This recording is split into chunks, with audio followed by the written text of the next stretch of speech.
মোমবাতি চেনেন? মোমবাতি দেখবেন, এটা মোমবাতিকে ভালো করে লক্ষ্য করে, যাকে বুকের ভিতরে আগলে রাখা একটা সুতা, সেই বুকের ভিতরে আগলে রাখা সুতাটাই কিন্তু মোমবাতিকে সম্পূর্ণ ধ্বংস করে দেয়।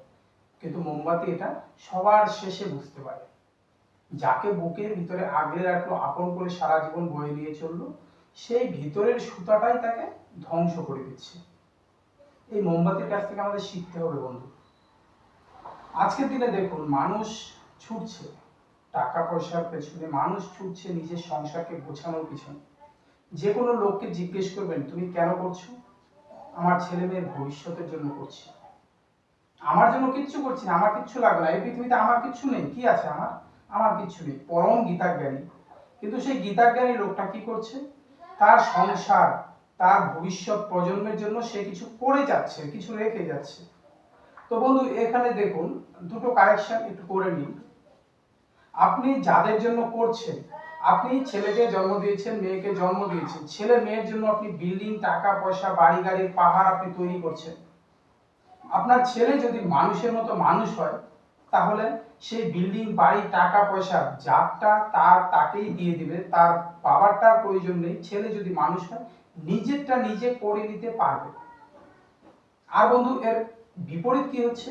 ছেলে যদি অমানুষ হয়, আপনি যত টাকা পয়সা, বাড়ি গাড়ি, আপনি যাই কিছু ছেলেকে দেন না কেন, সে কিন্তু সেটাকে ধ্বংস করে ফেলবে। আপনার প্রথম জীবনটা কাটছে এই টাকা পয়সা, ঘর বাড়ি, দৌলতকে আটকানোর জন্য, যে ছেলে মেয়ের ভবিষ্যৎ এতে আছে।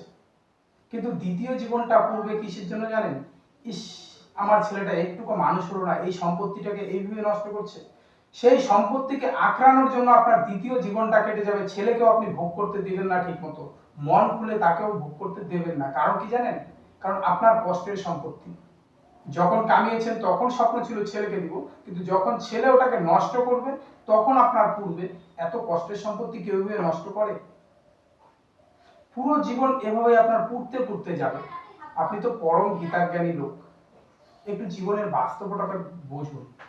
যাদের জন্য আপনি করছেন, এই যে সকালবেলা কাজে বেরিয়ে যাচ্ছেন, কাজে বেরোনোর পর দুপুরে নিজে এখন ভাত না খেয়ে চা মুড়ি রুটি বিস্কুট খাচ্ছেন, যে না, টাকাটা একটু বাঁচাতে হবে, সংসারটাকে চালাতে হবে। বন্ধু, বিছানায় পড়ুন। বিছানায় পড়ার পর দেখবেন আশেপাশের বাড়ির লোক এসে আপনাকে খোঁজ নেবে, কিরে তোর শরীর কিরকম আছে। কিন্তু যে বাড়ির লোক, যে ছেলে মেয়ে সন্তান বউয়ের জন্য আপনি এত কিছু করছেন, সেই সন্তান আর বউ তারা কিন্তু বলবে, এ বুড়া যায় না কেন, এ বুড়ার পিছনে খাটতে খাটতে আমাদের নিজেদের কাজ হচ্ছে না। বাবা, বাবা যাও, এখনই যাবো, যাও। ভাত খাবার নাকি? ঠিক আছে, হ্যাঁ খাবো, যাও বাড়তে বলো, যাও।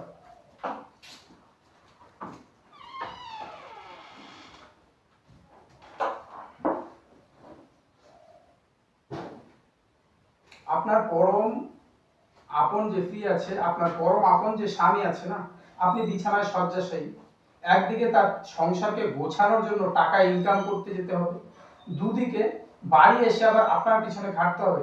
দুইয়ের পেছনে সে আপনাকে বাঁচবে না, তখন আর সে বাঁচবে কি, এই সংসারটা আবার কি করে গোছানো যায় আপনাকে বাদ দিয়ে। এই হচ্ছে আজকের বাস্তব। আর আজকের বাস্তবটা কিরকম জানেন? বাস্তব হচ্ছে সার্জারির মতো।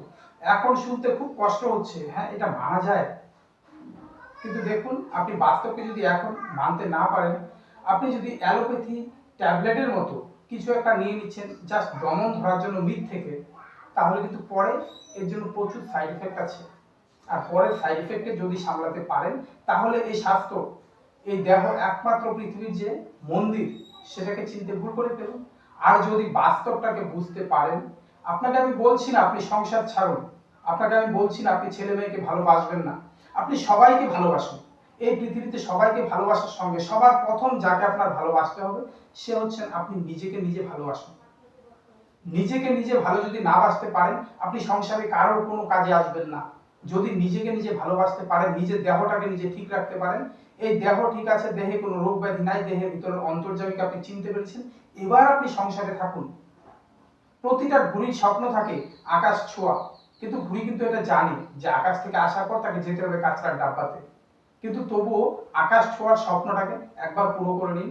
সেই স্বপ্নটাকে পুরো করতে গেলে আপনার এই দেহটাকে লাগবে। সেই দেহের জন্য কবিরাজি চিকিৎসা আয়ুর্বেদিক ভারতের সবচেয়ে প্রাচীনতম চিকিৎসা শাস্ত্র। এই চিকিৎসা শাস্ত্র কি করে, রোগ আপনার কোথায় কি হয়েছে সেটাকে দেখে না, কেন হয়েছে সেই কারণটাকে দেখে। আয়ুর্বেদ চারটিখানি কোনো বিষয় নয়, আয়ুর্বেদ কোনো ভেষজ ঔষধি সীমাবদ্ধ নয়। প্রাচীন ভারতের বেদের একটি অংশ আয়ুর্বেদ। যদি আপনি সঠিকভাবে আয়ুর্বেদকে জানতে পারেন, আপনার পুরো ধর্মগ্রন্থকে জানার কোনো প্রয়োজন অনেক সময় পড়ে না। কেননা গল্প কি জানেন, সমুদ্রের স্বাদ কি, আপনার ঘরে থাকা একটি লবণের দানার যে স্বাদ, গোটা সমুদ্রের একই স্বাদ। আপনাকে গোটা সমুদ্র ঘুরে দেখতে হবে না সমুদ্রের কি স্বাদ, ঘরের একটি দানা লবণকে আপনি পেয়েছেন তো। তো এই হচ্ছে আয়ুর্বেদ। নিজেকে চিনতে শিখুন, নিজেকে চিনতে পারলে আপনি এই গোটা বিশ্বের সমস্ত মূল মন্ত্র পেয়ে যাবেন। নিজেকে চিনতে না পারলে এই বিশ্বের ভ্রমে আপনি কিন্তু ঘুরবেন। ধন্যবাদ, আজ সময় খুব কম আছে।